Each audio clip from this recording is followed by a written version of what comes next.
Good morning. I'm Christopher McKelvey. Thank you all for coming. I'm looking forward to the conversation today. We're all going to introduce ourselves. I will go first. I'm Christopher McKelvey. Like I said, I run a venture fund. We really focus on disability technology. So we invest in companies that are serving the disability community, their caregivers, or loved ones. We focus on technology-based businesses, and the thesis is pretty simple. We think we can improve care, we can drive down costs, and that technology has a real role to play in this space and for this community. Because of that, it's a lot of healthcare, it's a lot of healthcare services, it's a lot of behavioral health. And we are proud investors in Agave, which we're going to talk about a little bit today. So, Sarah, please. Is this working? Yes. Hello. I'm Sarah Greenberg. I'm a psychotherapist and executive coach by background. I also have a background in prevention science. And I entered the behavioral health tech field about 10 years ago with a great desire to focus on scalable solutions. There's only so far you can go, seeing one person at a time. So I recently joined Understood as VP of Expertise in Strategic Design. Prior to that, I led clinical design at BetterUp, where I was 7th employee. Very early, before we could afford desks, all the way through Series E and Prince Harry, and then consulted for a number of startups prior to that, such as Headspace, Lemonade Health, which is now part of 23andMe. Being at Understood is such an honor because we're a digital nonprofit, and one thing I saw in my last 10 years of working in behavioral health tech is that so often neurodiversity is not the top of the list for building solutions, and I'm so honored to dedicate the past 2 years of my life to working with team members like those in this audience to change that. Hey everybody, I'm Christina Viola. I'm the SVP of Business Development at a company called ShareCare. ShareCare is an Atlanta-based clinical advocacy and navigation company, and we work with the largest employers, health plans, and health systems in the United States and globally to connect members to care. And so I'm excited to be here today because we recently launched our partnership with Agave, and this will be our first digital therapeutic care companion in the neurodivergent space. I'm a dietitian by trade, so I feel a little bit like an odd duck at this conference, but I actually have found there's just so much synergy when you're looking and speaking to a member and a patient in terms of holistic care.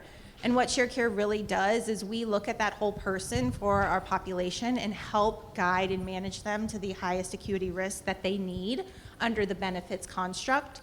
And so we're really strategic and consultative with our customers, and today I hope on the panel I can really lend a voice of like why we went into this space, what employers are telling us they're looking for, and what challenges they're facing, and so why groups like ShareCare and others in this navigation and advocacy platform area would be interested in working with groups like you all. You're doing such great work to bring this to the forefront of benefit managers, where it used to be an afterthought, it's really becoming table stakes.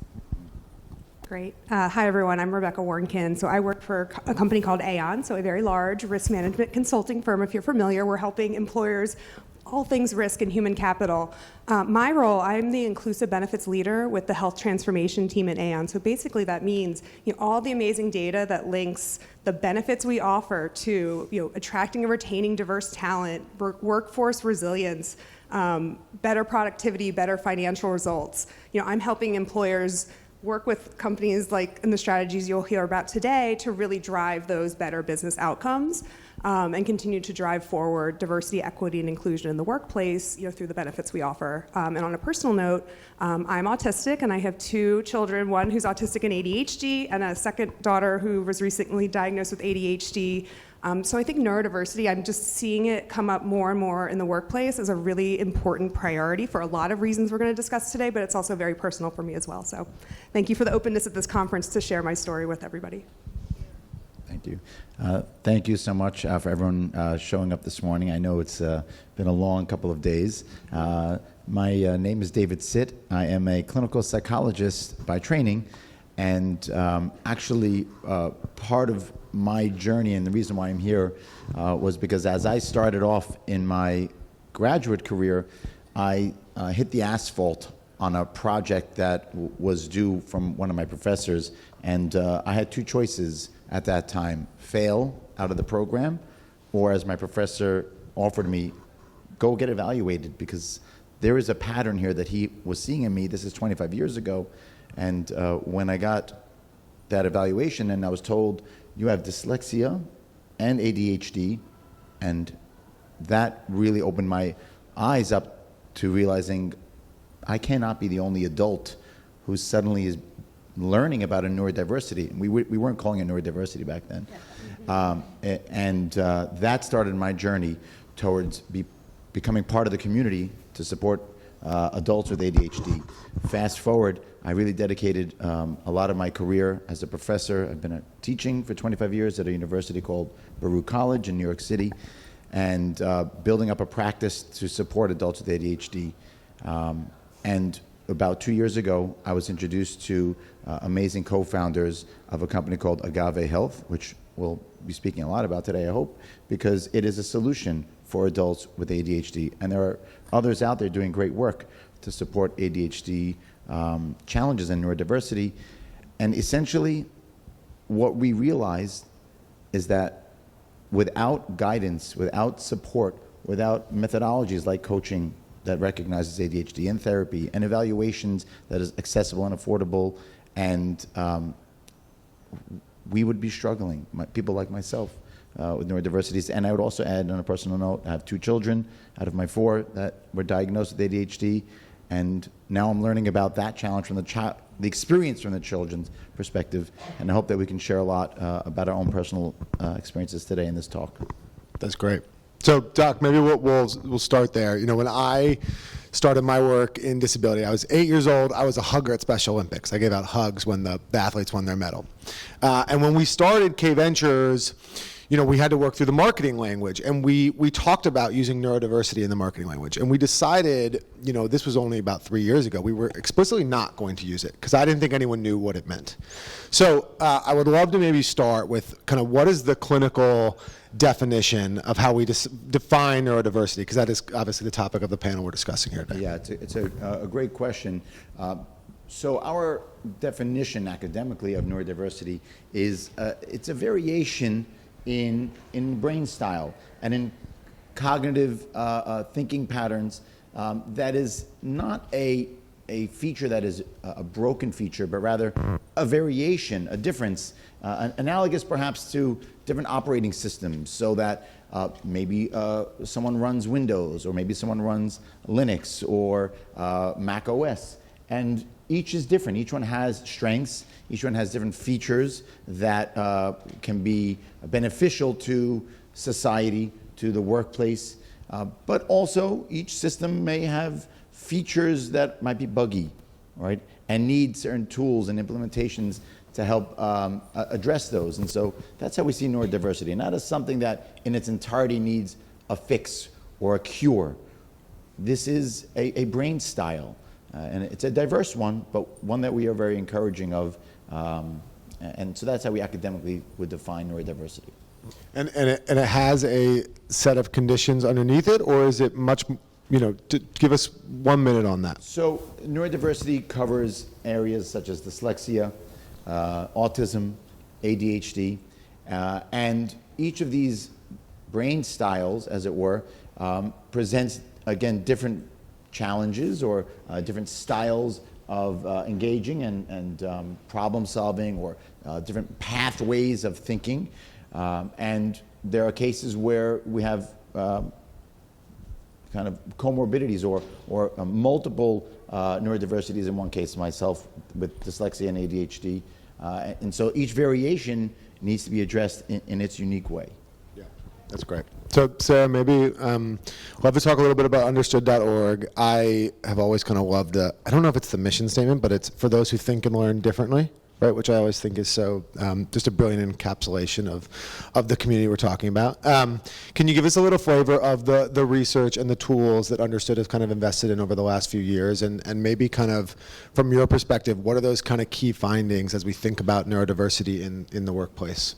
Sure, yeah. So I'll start a little bit about the journey with Understood in general. I think it's really interesting that you were saying, right, when you were starting K Ventures, the word neurodiversity, right, if we think back, if we like had a time machine to go back 10 years, like, were we talking about neurodiversity less or more?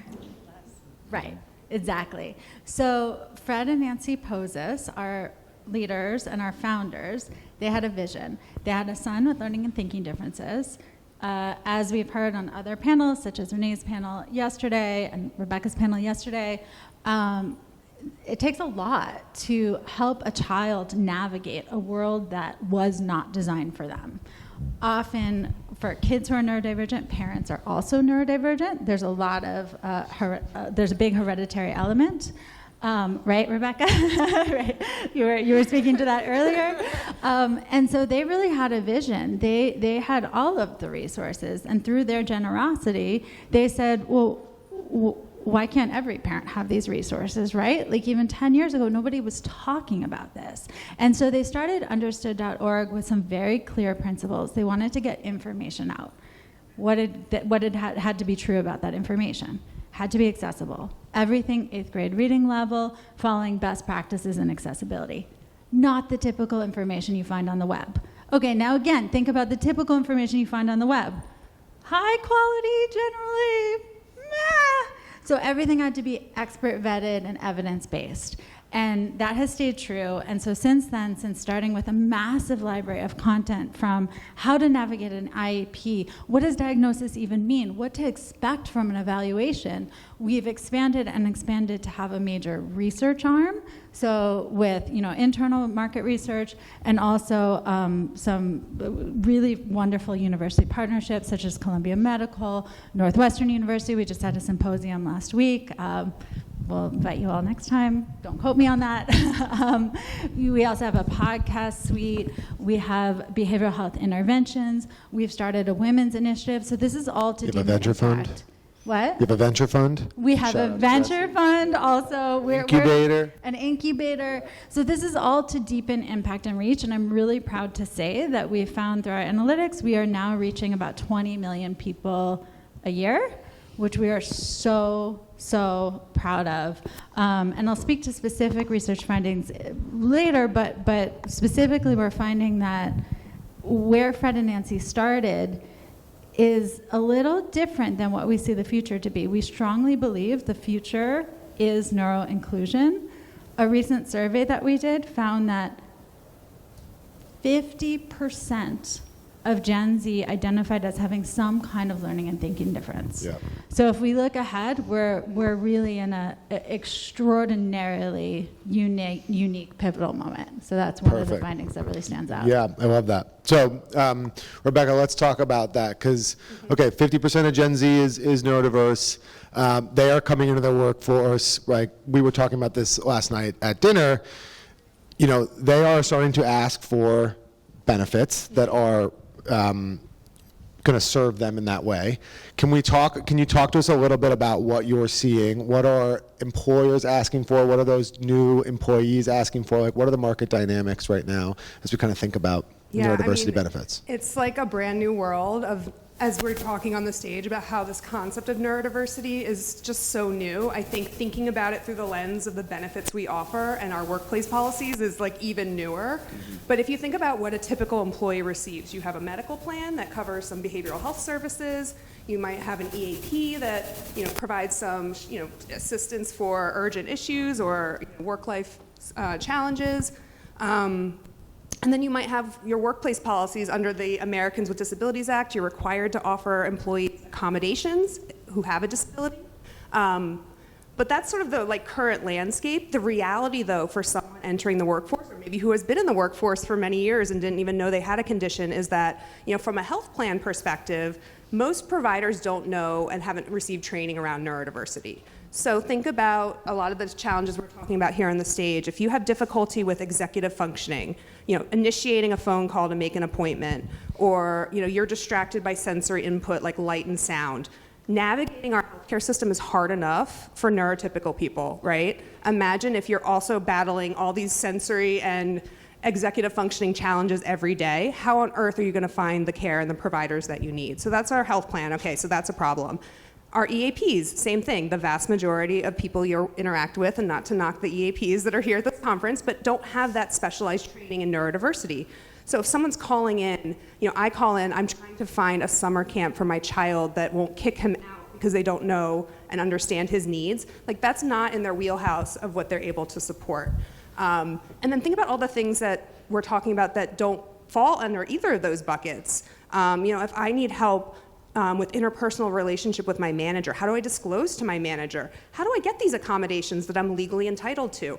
None of that's really easy to navigate at all in the workplace, and actually surveys show that only 3% of workers disclose a disability. We know the rates are significantly higher, and then even those that do, the vast majority are not able to access accommodations, whether it's a barrier with the manager just not knowing how to help them navigate, or the accommodation itself isn't adequate. So there's a lot of, I think, white space here in terms of these challenges, and how we start to solve it is really thinking about the experience of our members with ADHD and autism. What are they experiencing every day, and how can we remove those barriers? Because the thing is, the things we do to support neurodivergent people benefit all of us. How many of us would like to be asked when we start a new job, what's your preferred collaboration style? Like, what technology can we give you to help you do your job better? That is not specific to ADHD. That is all of us. So I think as we're thinking about inclusion for neurodiversity, it really can benefit everybody, and it doesn't have to be just one population that we're focused on. And in your conversations with employers today, are you finding you are pushing this information towards them, or are they kind of pulling and saying, hey, this is a topic that keeps coming up in our ERGs and our customer surveys? Like, where are we in that life cycle? Spot on with the ERGs. I think companies are recognizing that we create these support systems amongst our employees. We see boosts in engagement and belonging. And so these ERGs are now a platform to say, like, hey, wait a second, I'm not the only one with this struggle. Like, I want this support, and coming together and surfacing that with leadership is how a lot of these initiatives actually start. So the questions that I get from benefits managers or members of HR is, we're hearing this is a challenge for our population, but we just don't know where to start, because we also have not received the training or education on neurodiversity ourselves. So I think there's just so many different touch points where companies like Agave and others that are at this conference can really help with that education and training and giving people the tools and language to start talking about neurodiversity. So I have this thesis that in the corporate world, I think there has been a pullback from DEI initiatives. Right or wrong, it is happening. You can read about it every day. You can hear about it in the boardrooms. And so I believe that actually disability, neurodiversity is going to kind of move in to fill that gap in a lot of organizations. Christina, you said that this is the first time ShareCare has kind of put something on neurodiversity on the platform. Can you just share a little bit about how you all thought about that as a leadership team? What was that discussion? How did you kind of come to that? What were the key driving reasons you said, yeah, we should go forward with Agave and something in this space? Yeah, that's a great question. So I think we had a couple of different lenses we were looking for. One, we are really finding that engagement in the holistic benefits program or well-being programs that these employers and plans are coming to ShareCare to provide really has a foundation based on purpose and belonging and community. And we see higher stages of engagement across our platform when an individual feels like they're tied and their employer really understands them as not just one of many, but really who they are as a part of that organization. And so as we looked across the landscape of the digital therapeutics we have several diabetes solutions, we have our own mental health solutions, we have weight loss solutions, steps challenges, but we really were lacking in this space that we continue to hear. There's a community longing for the ability to speak with each other, to be recognized and seen, have their organizations understand their needs and support them, whether it's through trainings, like Rebecca was saying, being able to have management tools. So we were hearing it from our employers, as well as we found just this huge niche in our population. We have millions of members who touch our platform to come see our content or engage in our solutions, and we want to make sure we're representing the whole population and not just some. And if there's any founders or builders in the audience, give us the quick pitch on why they should make the ShareCare integration. Well, for ShareCare, we're able to really serve up the best next action for an individual based off of taking in data and claims from the payer, the provider, the PBM, and really help the member understand their highest next action based off of AI and analytics and tools. So really guide the member in to help them understand, yep, your employer offers 25 different benefits spanning across holistic well-being, from mental health to physical well-being solutions and more. But this is the number one thing you probably need to do. Have you signed up for your benefits coverage for next year? That's number one. It really makes navigating the steps. You have an incentive that you can complete. You know, you've got a chronic condition you need to be managing before you go on to this next step. And so we're really serving up that next best action. And then making care fun. We have some of the greatest content in this space. If you actually ask your Amazon Alexa a health question, it pulls from the ShareCare content. And so we started as a B2C business. And so we really know how to engage members. And what's great for solutions like you all are building, we have them in our ecosystem, millions of members, because we're engaging them on the front end, and then we will pass them to you all because we are not experts in neurodivergent solutions or behavioral health solutions. We're going to get those members to the right people, and with Agave, we really felt they were clinically backed. They offered pricing that was competitive. I think for you guys who are building solutions, that's another really important piece. These benefit managers have tons of solutions that are being kind of piecemealed into this holistic plan, and they're no longer paying for individual belly buttons to have access to platforms. They're paying for value-based care. And what Agave was able to provide us is the ability to pay for service, and that they weren't having to take the risk up front. They were really going to pay for individuals who were using the solution and getting impact out of it. And so when you're looking at how you're modeling your portfolios and your platforms, that's going to be something that I really think that you should challenge your internal teams on, to make sure that when you come into the ecosystem competing with a health plan that can bake it in as a cent on their offering, and you kind of come in with your $3 to $5, that's not as appealing. But if you can make it an ROI-based solution or put performance guarantees on it, groups like us, it's easy to bake it into a pitch, add it to an RFP to differentiate ourselves, because we don't have the risk up front, and then the employer also feels like they're only paying for the need and the outcome. Can I pile on, Chris? Yeah, And just, I like, gotta sing the just praises say, of ShareCare individual a little belly bit? buttons. I've never heard that. I cannot agree more with just the complexity of benefits ecosystem, and employers truly want to give the best personalized care to their members, but where it's been failing is just employees can't get there. They don't know it exists. How many employers have added benefits during the pandemic that don't get utilized? So I think really being thoughtful, and especially to tie it back to neurodiversity, thinking about how different people engage and think about accessing care, you really need to be thoughtful about the delivery as much as the what we're offering. So Doc, two of the big reasons we were excited about Agave. One, I think when Ori showed me some of the messages from users about how Agave changed their life, not just what they did in the workplace, but talked about their family life, their home life, how they interacted with their kids, that it really was this wraparound transformational product for them. And then the other piece was that the value proposition made a lot of sense to me, that as a business owner, manager, whatever, I'm going to make my workforce more productive if I get Agave. Can you talk to us a little bit about the science there, the evidence there, how does Agave work, and what are kind of the outcomes we're looking for? So a big challenge, and I think it's been coming up in a lot of our talking points here, is that as an individual with neurodiversity, we can feel lost, unseen, intimidated, and really waiting for the shoe to drop for someone out there to realize that we're different in a way that doesn't satisfy the needs of the corporation, and now I'm at risk of losing my job. And in fact, we know that the rates of job loss in neurodiversity are significantly higher. We're talking above 70% probability that if you're unsupported with your neurodiversity, that you're at tremendous risk of job loss. And what we've seen with our work is that when we help a company see their employees, provide them with the tools to support their neurodiversity, productivity goes up, and this is based on more national data, that productivity shoots up by 50%, right? Stress levels drop by 75%.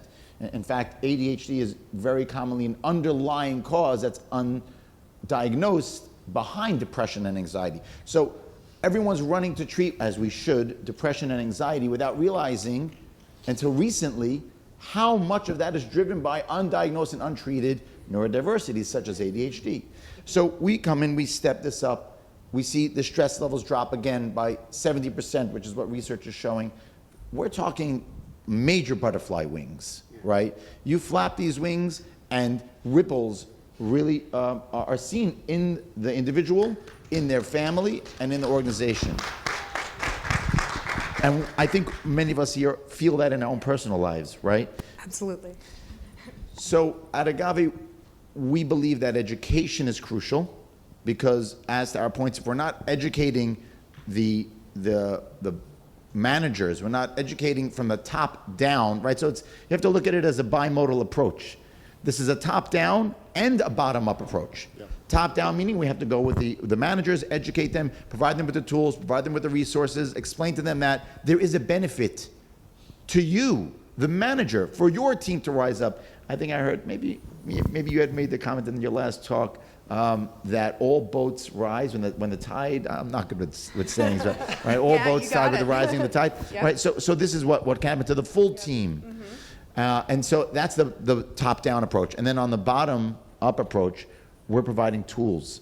We're providing tools that might include one-on-one coaching so that you have a coach who understands ADHD and neurodiversity, that can see you, provide the support for you.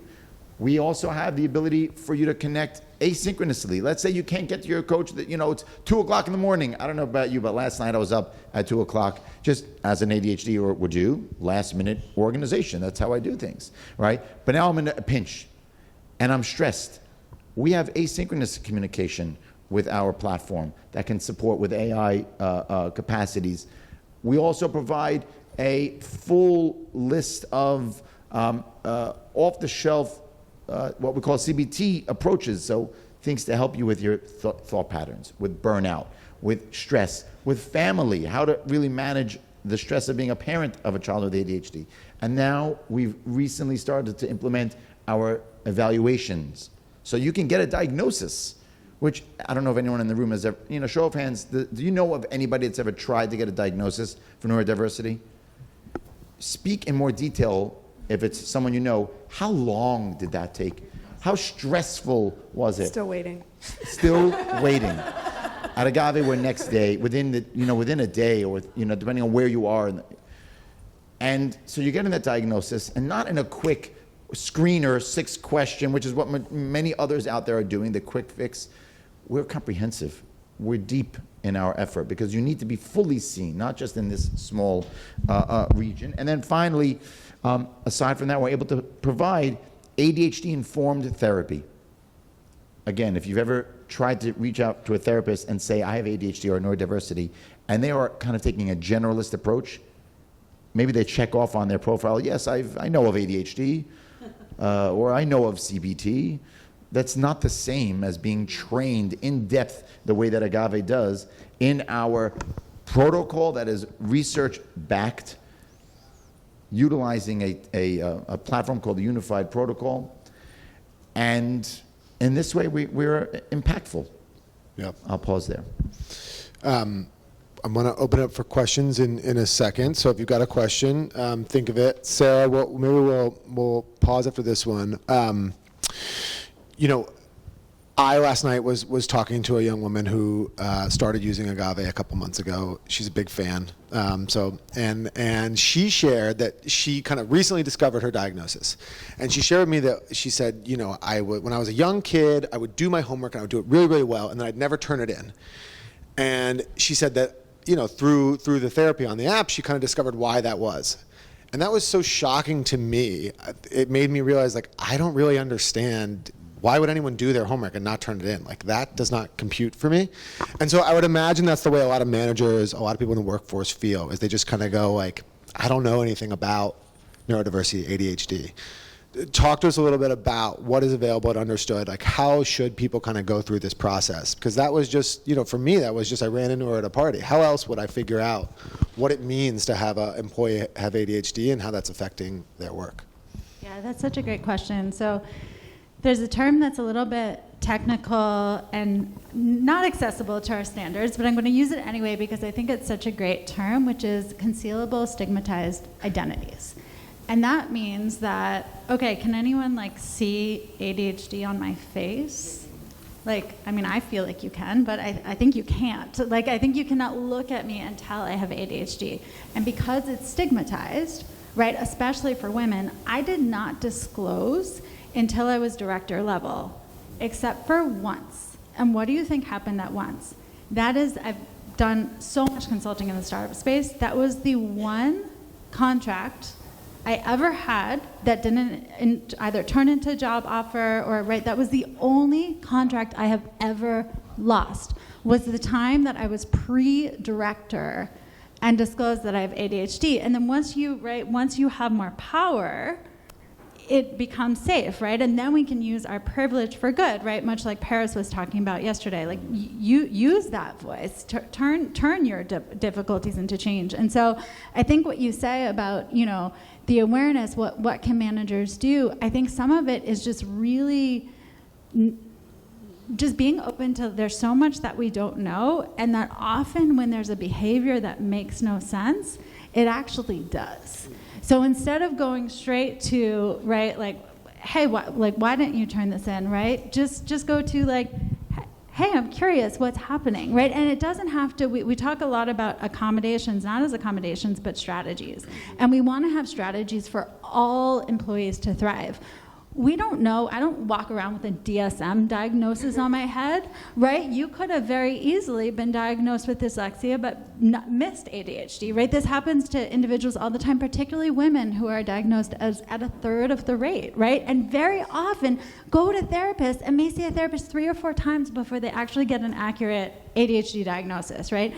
That is preposterous, right? This should not happen. So as managers, it's really, really important that we approach this with curiosity, knowing that, we likely won't know who has a neurodivergent condition or who doesn't. So what are the strategies we can use with all employees? One of my favorite ones as a manager, I'll just say, is really suspending my judgment of what work is supposed to look like. My team is majority neurodivergent. I'll say we're a killer team. Like, we match all the research in terms of such incredible outcomes, such brilliance on my team. But if I, really micro-focused on how people were getting their work done, it would be like just trying to fit a star-shaped peg into a square hole and cutting off the star, like cutting off their light, right? Which we don't want to do. So I think as a manager, right, it's upon us to educate ourselves and not assume that disclosure will happen, because most often it doesn't. And who it doesn't happen most often for are usually women, people of color, and groups who are maybe multiple times marginalized in their identity. Do we have any questions before I keep going? Please. Do you guys have recommended resources for clinicians who want to upskill in neurodiversity? I oversee a large clinician group, and I think many people are curious, but don't know, is there like a single conference or a high-yield event where they can go and get a lot of CDs or CEUs or CMEs, or are there many that you would recommend? Go ahead. It's actually a tricky landscape. I don't think we're there yet, where we have a very strong resource. There are, there are resources like Attitude Magazine that people turn to, which I love. I'm a very big fan of their content, but it is not something that you're getting trained in. There are some conferences out there that I recommend. AppSARD is a popular conference, but they fall short of really providing training. Of course, now I've seen in the past, I'd say 3 years, an uptick in CEs that are being offered to train clinicians, but nothing that I know of that's a comprehensive treatment protocol, training system, which is why we've developed it. That is why we've developed it at Agave, because we see that need, and we see an opportunity to be at the forefront of developing the gold standard treatment for ADHD, and not only for ADHD, but for other conditions that kind of circle around, like we said, anxiety, depression, even trauma-focused work through the ADHD lens is a very different experience. And no one has figured it out, and we're really proud of the fact that we're on it. Sarah? Yeah, I'd love to build on that. I think that's great, and I think that 10 years from now, I don't know how many of you are familiar with trauma-informed care. I predict that 10 years from now, we'll have neurodiversity-informed care, because this is the same percentage. As many women who are 5'7" or taller are, that percentage of the population is also neurodivergent, right? It's a pretty large percentage. What? So, right, imagine if they built doors where women 5'7" or taller couldn't get in, right? This is what we're talking about when it comes to lack of inclusion that we see. But I think, thank you so much for that question, because that's been a real pain point. I think for providers too, providers want to be helpful. And so like you said about not doing the assignment, very often the most evidence-based approaches require homework. And so very often, like, providers, I felt like I failed the first time I went to therapy, because my therapist said, hey, so this is how I work. I practice CBT. You're going to be expected to do homework. And if you can't do that, I'm not the therapist for you. I was a terribly nervous college student, covered, like dripping with self-stigma for even being in therapy. And like, how many years do you think it took for me to go back to therapy? And so I love that people are asking, and I think it's not where we need it to be, but I will say at understood.org, we have a lot of free resources. Please send anyone. It is completely free. We have a whole podcast suite as well. And what we find is that a lot of therapists have, I'm a therapist. Therapists are brilliant and very attuned, so they learn quickly, but they may have about the same amount of information on ADHD and dyslexia, not much more than the general public. So what we try to do is create resources that can be used by multiple populations. Doctors find value. My husband's a doctor. He learns something new on our site all the time. So please feel free to send them to us. And then another great resource that I find is there's a lot of evidence-based approaches, like through New Harbinger. You can buy a book for like $20, but we need in-depth solutions, right? Like what you're talking about, that is so needed, and I think we'll see more and more. And we also need solutions that are free, that aren't putting more and more on an already overworked group of people, that are highly accessible. And if you're not finding what you're looking for, feel free to reach out to me personally.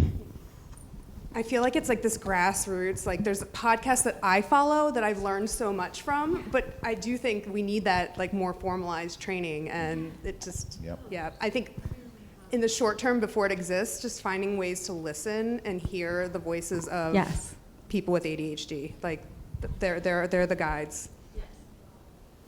Awesome. Oh, wow.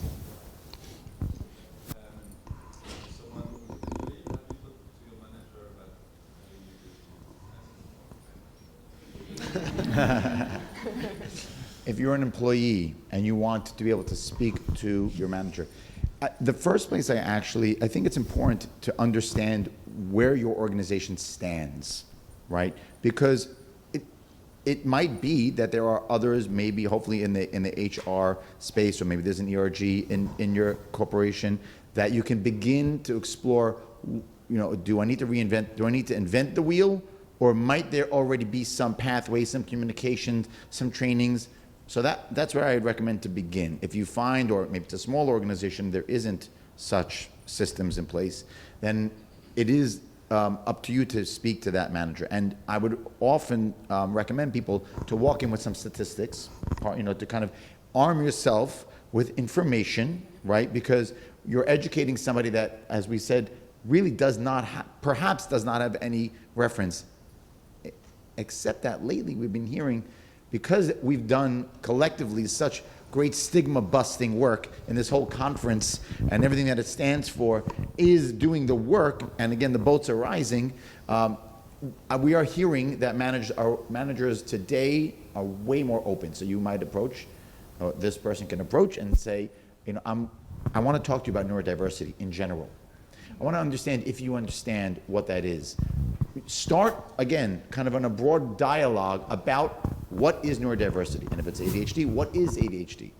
And from there, you're moving towards the reason why I think it's important is because there are many among our organization that might have this, and I happen to be one of them. So it's not about you. Because if you start on such a small, on a narrow level, it's very easy for a manager to dismiss you or stigmatize you. But if you approach it from, here are the numbers, right? 50% of Gen Z, of Gen Z is, so we're not alone here. And that dialogue and that approach can make it easier for the manager to see this not about a you problem, but a we neurodiversity challenge that we have to step up to. That's a good one. In the back, sir. Stigma around treatments for ADHD, let's say, especially around medication, is a big barrier to creating more persons. There's also highly effective people who have ADHD, but they're also used as performance enhancers. So how do you go about creating more diversity who's the workplace taking an ADHD? Yeah, and I Doc? like just to Okay. put some stats around that. I think the prescription rates of ADHD meds increased like 40% in from 2020 to 2022, and many of them from telehealth visits. And I think if you look at the curve of like ADHD diagnosis rates, it's like this for adults. So the medication shortages are a humongous problem, and I deal with that every month for my own child. I think it's really important to think of treatment holistically and not just as medication, but also therapy and getting the right healthcare support around it, so that someone who maybe can't get their medication in the short term has other avenues for support. And this is something I can try even though I'm not able to access my medicine, or I need to ration it because I just can't get it. We're also seeing solutions pop up that are really helping people with like the tactical, like calling around and finding a pharmacy that has the prescription that I need. So I think there's a growing awareness that it's a problem. And maybe where you're going to is just the stigma around taking medication, and just stigma in general around ADHD, like, oh, everyone has ADHD now. I mean, I think just back to the education piece around the need and the amazing effects of being on the right medication and how that can help somebody. But I don't have a great answer in the short term on the shortages, but I think as an employer and as a benefits manager, I think if we're able to offer that more holistic support, then it does provide someone an avenue beyond like just, oh, I guess I can't take my meds today and I'm screwed at work. So. And I'll just add one thing. I think it's important to move out of the shadows, and that's part of the solution here. The point that you're raising is that in the shadows, there are dialogue about overuse of stimulants or abuse or misdiagnosing, and that dialogue happens in the shadows without individuals being present and seen to explain what is actually happening for those who are appropriately diagnosed and adequately treated. And so the answer, in my opinion, is to come out of the shadows and to organize in your community, within your community, in your employment community, so that you are not alone. Because I guarantee you, you are not alone. There are so many people who, if you get together in a collective and bring that dialogue up, your managers will unlikely remain stigmatized in their views. They will see you and they will hear you. And that's how change can happen. Right, like we would never tell a diabetic, like, you can't take medicine. Like, it's just so crazy. Yeah. I'm curious, and I'm here developing a digital therapeutic for the psychedelic community and psychedelic therapy in healthcare. And many individuals who are inherently looking for psychedelic therapy in those class of, let's say, patients coming to the community, I've been in the community 20 years, I'm neurodivergent, and I'm physically disabled. Folks are just not, are inherently neurodivergent. And it's like, I think what's so powerful is including the neurodiversity paradigm mental health in these discussions. And even at my time at this conference, it's been really educating people who are fundamentally selling products for neurodivergent people and still don't understand the paradigmatic structure of the neurodiversity paradigm mental health compared to the pathology paradigm, and having to educate those people on what being disabled actually is. I had someone say to me the other day, well, everyone's a little disabled, who was, a white man. It's not like anyway, so I digress. But educating people, and I think it also too really comes to educating governmental systems. And so I'm curious to you guys on the panel, looking forward to talk to anyone here who wants to connect after this, would love that. But when we're talking about government structures of disability care, for folks in the workplace who are fundamentally, including my partner, for example, who's in government schools, really needs help and doesn't have access to that. What do you guys recommend for how